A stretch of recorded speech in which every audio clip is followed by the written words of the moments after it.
Let's get into it, Tone. Our first topic.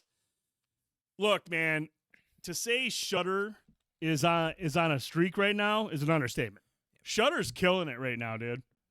Shudder is the $6.99 horror streaming app, bare bone features. You can't even download the movies to your fucking phone. Right. You have to watch it at home or on your phone and stream it. But man, they've been kicking out some bangers. Mm-hmm. Last week we watched Late Night with the Devil. Fucking awesome show. And a couple months ago we ran a double trailer. We had the movie Sting, which comes out in 2 weeks. Right. And then we had this, Infested. Mm-hmm. And we watched the trailers for both of them. I remember Sting was kind of more like a B movie, kind of like an Eight-Legged Freaks type of setup, like a lot of CGI spiders and something I was like, okay, you're just trying to make things creepy with CGI, which is fine. I'm still gonna watch Sting. I'm sure I can watch Sting now after seeing this. Cry, yeah. But we watched the trailer for Infested. We were like, oh, this is kind of dark. And then we did a little research. We're like, oh, they're using real spiders. Yeah. They're using real spiders in this movie. And I was like, okay, now you're taking it to a real place.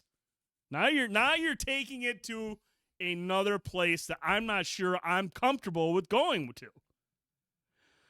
Movie comes out last Friday, and the first thing I noticed is like, this is reviewing pretty well, which I was not expecting. I mean, low budget horror flick from France. You know, like it's probably going to be a B movie bomb. It's going to get blasted and full of dumb characters doing dumb shit. I was like, and plus I'm like, I'm going to hate it even more because I hate the characters, I hate the story, and I fucking hate the spiders.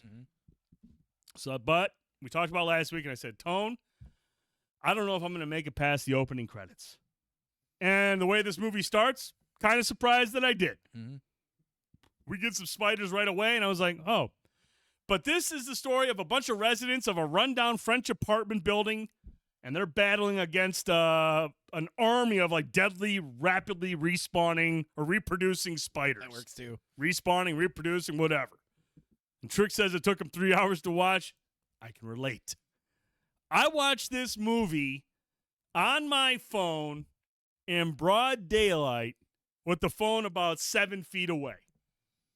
I reduced as much as I could around me. No surround sound. No darkness. Ambient noises from other people nearby. I'm removing as much dread and tension from my viewing so I can watch this fucking movie and talk about it with you. And I still took 6, 7, 8 hours of a day to finish a fucking 95-minute movie. First thing I'm going to tell you right now is this movie has an insane level of produces an insane level of anxiety. Yeah, it's good at that. And a lot of dread. The movie starts a little slow. We get some character intros. We introduce some characters, get some of their arcs figured out. Surprisingly, too. Yeah, which was, like I said, going into this, you and I were kind of going, this is going to be a B-movie story. Yeah, I didn't expect that. A lot of characters doing dumb things, pissing us off like they deserve to die. Yeah. Some of them do stupid shit. Mind you, this is a horror film. So someone's going to do something stupid. But they spent a decent amount of time, not a lot, but enough to be like, okay, I kind of understand these people and I kind of relate to them in one way or the other. But once the fucking spiders show up and start doing their thing, this movie fucking sucks in the best way possible. That's the highest compliment I can give this movie. It's fucking bullshit. It's a fucking bullshit movie. And that's the highest compliment I can give it. The insane level of dread. This guy, Sébastien Vanicek, the director of this movie, has been tapped to direct a spinoff for Evil Dead. Evil Dead fans, you're all right. You're just fine. You got a winner heading up your next movie. The way this guy uses claustrophobia and arachnophobia in several scenes at the same time is fucking unnecessary, but effective. It's unnecessary, but very effective. Yeah, the camera work, again, it reminds me, and I only say this because of point of view angles, how Monkey Man was doing some really neat stuff from camera shots. Yep. This movie did some very effective camera work, too, like Trick said, like different angles. So, like, you would see it like maybe a 55-degree angle through everything. You can still see the people, but you see the fucking webs and the spiders. But you know who else does that? Sam Raimi. Actually, yeah, you're right.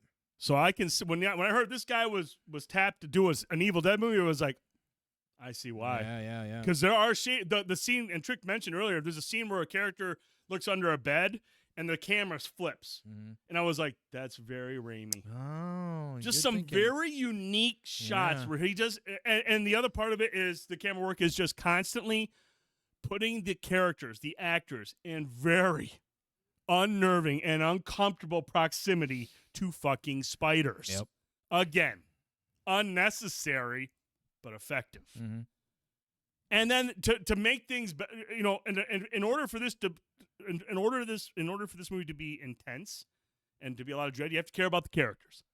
And for the most part, there's a good storyline for the brother and the sister and some of the other people involved, where you're like, okay, they're dumbasses at times, and sometimes they're kind of scumbags, but at the same time, you're like, I kind of hope they get out of this. Yeah, it did. Like I said, it did a really good job of that. Like I was surprised by a lot of that, how much they actually made it so you cared about these characters and how minuscule they are.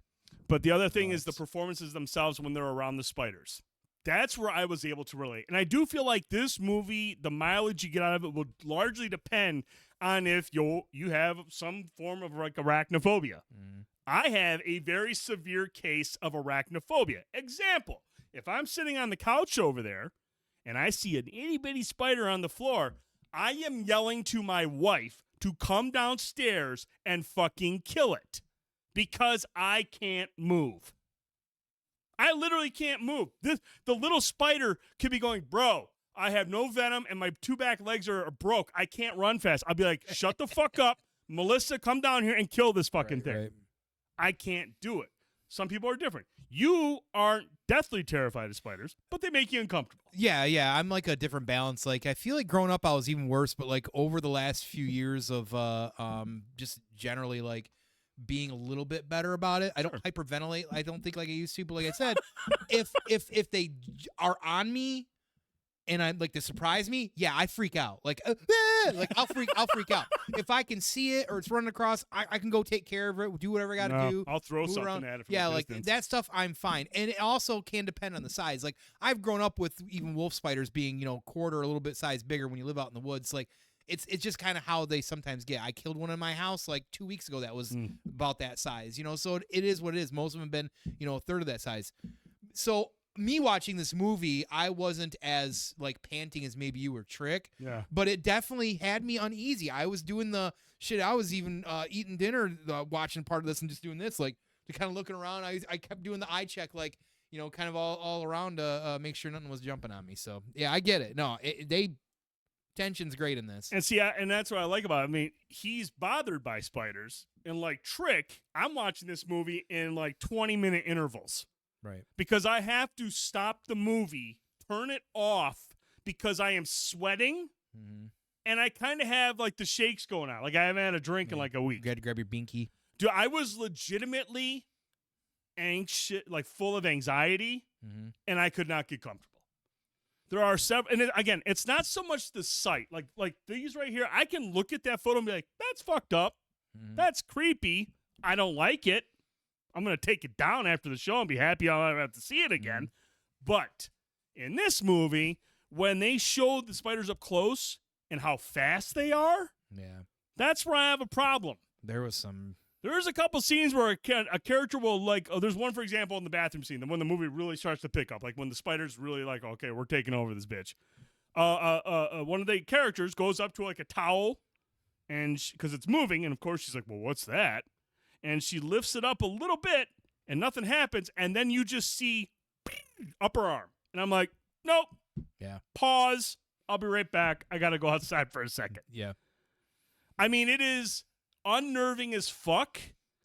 And dude, Tone, they used 200 spiders. These are real spiders. That's another big piece of this too. Like this looks like it looks fucking real. It is very real in many scenes because they used 200 huntsmen, or what? Huntsman is a hunt wolf. What are they called? Let me see here. I got the name of them.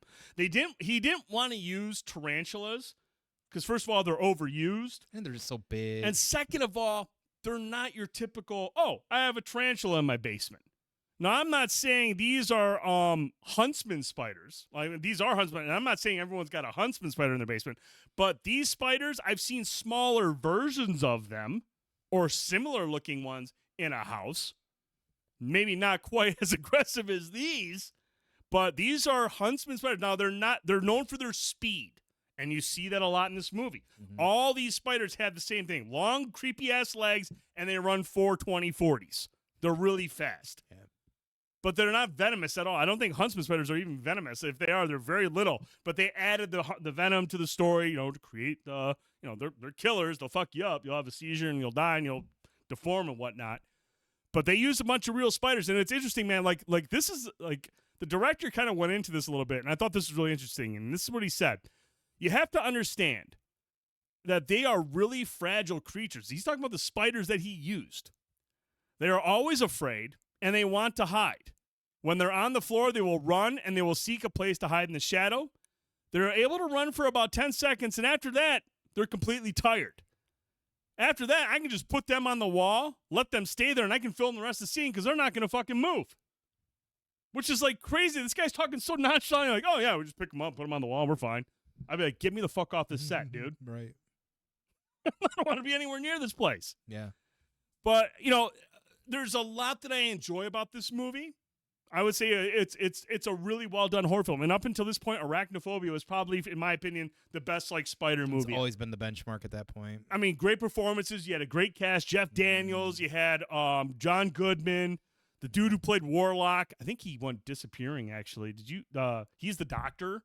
Yeah. The scientist. Yeah. He went disappearing, walking in the mountains in California a couple years ago, maybe 2 years ago, and I don't know if they ever found his body. Holy shit. But anyways, Arachnophobia, fucking awesome movie, hilarious, scary, Which this creepy. scene is a good homage to that, by the way. It is. They're the people watching Wheel of Fortune, whatever, in the popcorn. Yeah, because that's right. But like I'm never ever gonna watch this movie again, ever. I mean, ever. But it's a very effective, very well done horror movie with a lot of tension and dread. It's got some great performances. It's got a passable story. Mm-hmm. But the one thing, if I had to criticize the movie for one thing, the ending, it kind of goes off the rails a little bit and kind of goes away from the tension and dread, goes kind of more over the top. You have like this all-out battle with the police in the garage at the end of the film. I was a little, that was a little surprising by that. But I mean, at the same time, Tommy, I was thinking about it. I didn't like it at first, and I still think it's kind of weird. I would have liked to have seen him like finish on that dread. But at the same time, I kind of appreciate it because it kind of allowed me a moment to like step back and be okay. We're kind of going over the top. We're kind of going with gunfire and shooting, and the spiders are attacking all the shit. And I felt like we really jumped into like B-movie territory. Yeah. In a lighthearted way where I was like, okay, you know what? I'm glad it's allowing me to breathe now. Now I can just sit back. I mean, there's still some creepy scenes, and you see some of the biggest spiders in the movie in that scene, but it's just like... Same thing I thought. I'm like, they need to go with some fucking Ripley on that shit. Where was the fucking... Even like Jeff Daniels, and remember Arachnophobia, downstairs the baby, he's got the aerosol can and the lighter. Yeah.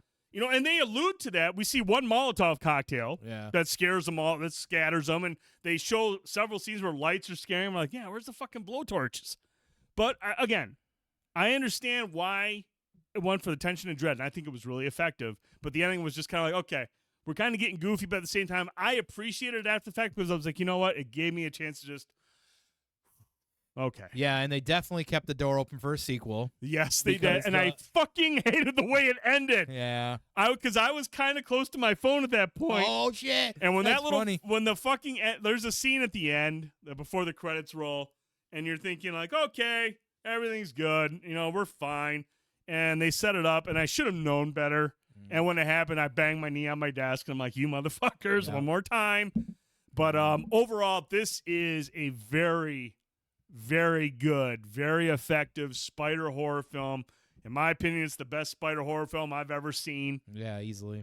Because it is engaging. The story's good enough. The characters are very believable in their reactions and the way they interact with each other. It's got French dialogue, or English subtitles, but it never is like to the point where it's like you're pulled out of the action to read stuff. They do a really good job of keeping the exposition and the dialogue free from like the scenes where like I don't need to see I don't have to read them say "fuck, run" because I know that's what they're saying you can when they see gauge that. spiders. Yeah. But overall, I thought this was a really great movie. I'm never gonna watch it again ever.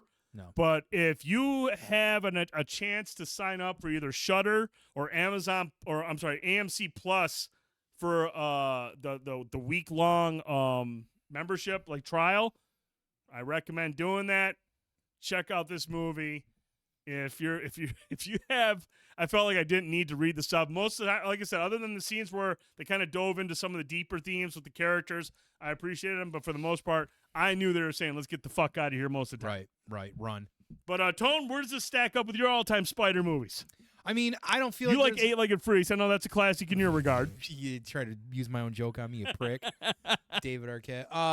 Arachnophobia is what really set me. Again, I say growing out in the country, you got to get used to spiders real fucking fast because they're probably within 6 inches of you of every corner. But arachnophobia fucked me up as a kid for a while, and I think that's what into early adulthood and a lot of my adulthood that was the precedent for fucking me up about spiders making it bad. This, like I said, I feel like I've grown somewhat past that. Mm-hmm. But even then, I say that, and if one dropped on me, I would fucking probably die. I would just die. Yeah, I would die. But no, I thought it was great at building tension. It was very high anxiety. Like I said, I was really surprised by the characters and the development going on there. Yep. I didn't expect any of that. Like you said, the claustrophobia, which is not something I really initially thought.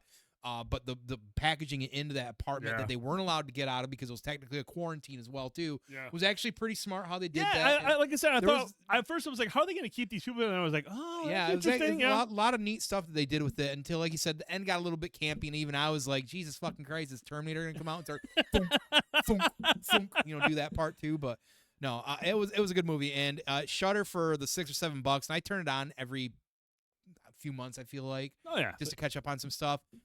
There's decent enough stuff out there, especially with Late Night with the Devil last week, this and Sting coming out not too long. So you could wait probably a week or two, turn it on. I don't know. I don't know if Sting's on Shudder. Oh, I thought you said it was on Shudder. No, I just meant because there's another Spider movie coming out called Sting. Well, that's on digital.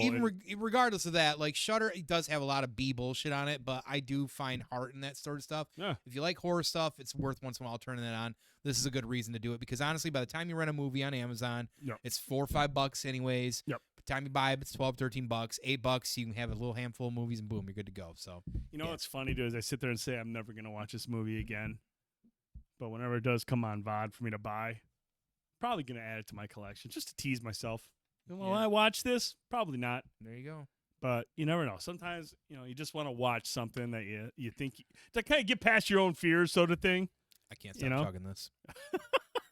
You really like it. Shit's so fucking good. But if you saw Infested, if you watched it, let us know in the comments below what you thought of it. Did you feel like it was a very effective spider movie? Where do you rank it on spider horror films? Is it a classic like Tone's Eight-Legged Freaks?